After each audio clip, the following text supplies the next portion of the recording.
Dr. Wallach is an expert on nutrition and longevity and is the famed author of the audio message, Dead Doctors Don't Lie, which has been heard by more than 50 million people.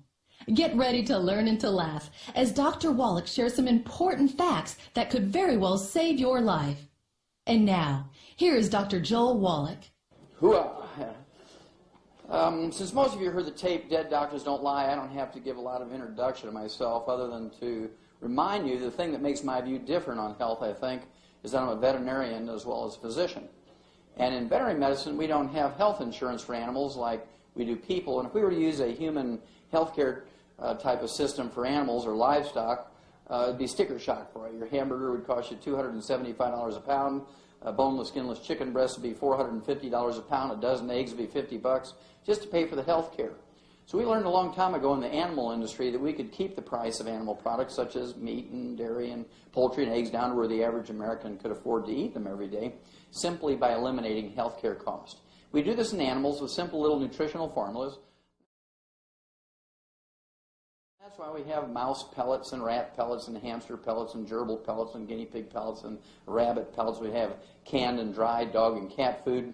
We have pig pellets and sheep pellets and horse pellets and calf pellets and dairy pellets and ferret pellets and duck pellets and turkey pellets and trout pellets and catfish pellets and monkey pellets and pigeon pellets. I mean, every kind of animal you can think of that's been domesticated or used as a pet or a laboratory animal, we have pellets for. And the reason why we put animal feeds or animal rations into a pelletized form is so that every mouthful is perfect. Even the stupidest animal in the group gets a perfect diet. They can't sort through and just eat only the sunflower seeds or the raisins. Every mouthful is perfect. And we do that to standardize production. And it's been a real blessing for the agricultural industry. We were so successful that over the last 75 years, we were able to eliminate 900 different diseases. We've doubled and tripled lifespans of animals with these simple little nutritional formulas.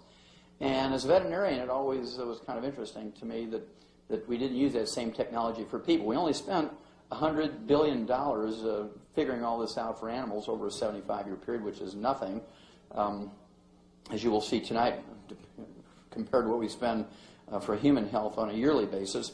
So it's a pittance to eliminate 900 different diseases in animals.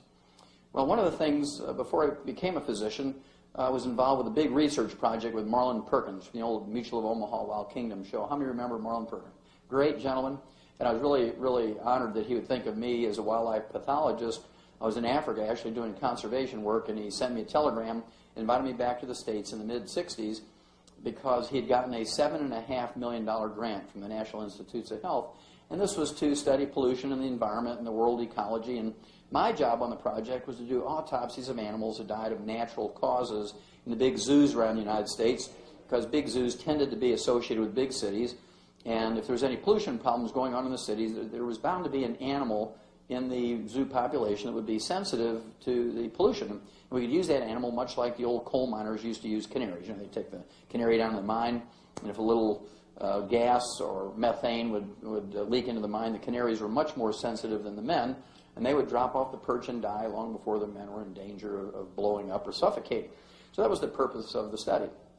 Well, to make a long story short, over some years, I had done 17,500 autopsies on over 454 species of animals and 3,000 human beings for comparison. And what I learned, ladies and gentlemen, was that every animal and every human being that dies of natural causes dies of a nutritional deficiency disease. I'm going to repeat that because that's a very profound observation. Every animal and every human being that dies of natural causes dies of a nutritional deficiency disease. And of course, that was poo-pooed by many medical experts back then, because how could anybody die of a nutritional disease in America, right? There's no evidence to support the claim that we can prevent and cure diseases with vitamins and minerals. Raise your hand if you ever heard some version of that. No evidence to support the claim you can prevent and cure diseases with vitamins and minerals. Doctors say that, experts say that, professors say it, bureaucrats say that, everybody says that. Well, how many of you ever heard of scurvy? Raise your hand. Sure, you know you can prevent and cure scurvy with vitamin C? How many of you heard of rickets? Raise your hand. You know you can prevent and cure rickets with vitamin D? How many of you heard of goiter? Raise your hand. You know you can prevent and cure goiter with iodine and copper and selenium? How many of you heard of anemia? Raise your hand. Golly gee, you know you can prevent and cure anemia with iron and copper and folic acid and vitamin B12? And what about things like beriberi with congestive heart failure? You know you can prevent and cure that with thiamine or vitamin B1? And what about pellagra with all the emotional stuff and schizophrenia and diarrhea and all the skin diseases that go along with pellagra. You can prevent and cure that with vitamin B3 or niacin. And all the essential nutrients are called essential nutrients because if you don't have enough, you get diseases. If you get the disease, you take the nutrient, it goes away. So any doctor, any expert, any bureaucrat, any professor, anybody who says there's no evidence to support the claim you can prevent and cure diseases with vitamins and minerals is a fool. And you don't want to have a fool for a doctor. That's the last person you want to have as a fool as a doctor, right? Diabetes. An epidemic disease in the United States. There's 1 million new cases of diabetes every year. There's 32 million diabetics as we speak right now in America. 30 million of the 32 million diabetics are adult-onset type 2 diabetics. They make up the bulk of the diabetic population.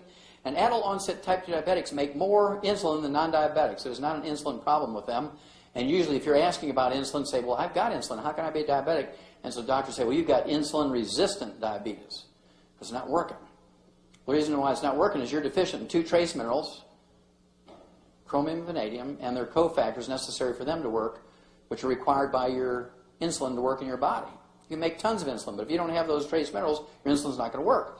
We learned in 1957 that we could prevent and cure adult-onset type 2 diabetes in laboratory animals, pet animals, and farm animals by giving them these 2 trace minerals and their cofactors. This lay dormant for 20 years in human medicine until 1977 when they found out that they could give intravenous chromium and vanadium and their cofactors to people who had diabetes, and they were unconscious from head injuries. They were in a coma.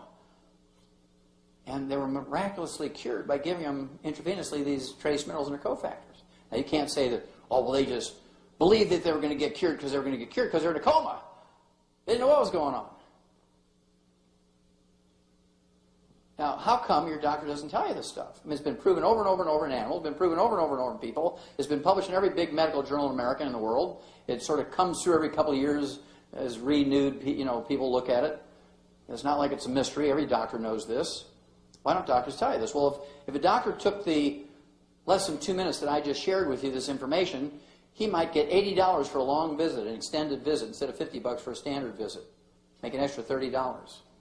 According to the GAO, the General Accounting Office, which is the budget watchdog for the U.S. Congress, your doctor makes, over the 25 to 40 years a diabetic lives after diagnosis, your doctor makes $750,000 for every diabetic patient. So why would he take $30 when he can make $750,000?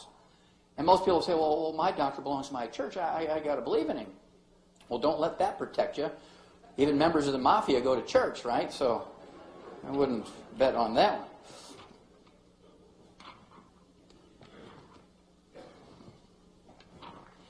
According to the U.S. Department of Agriculture, 100 years ago, Americans were eating ½ a pound of sugar per person per year.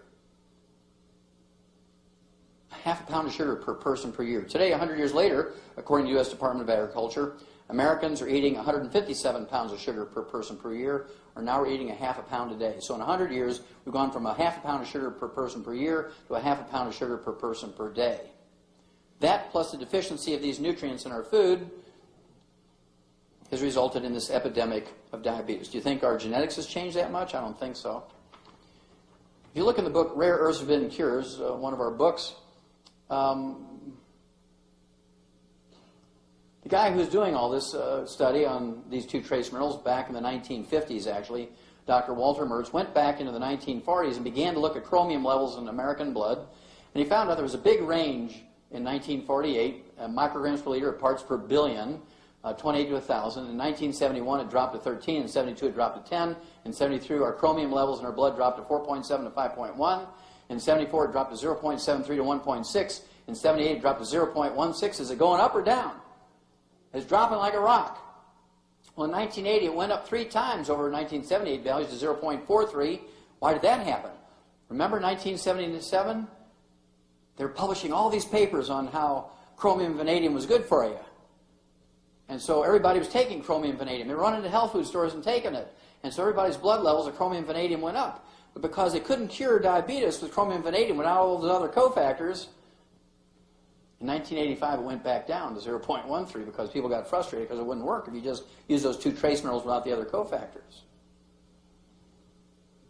So between not having enough of these nutrients, the chromium, vanadium, and the cofactors in our food anymore, and eating all this sugar, more sugar, less chromium, vanadium, we have an epidemic of adult onset type 2 diabetes.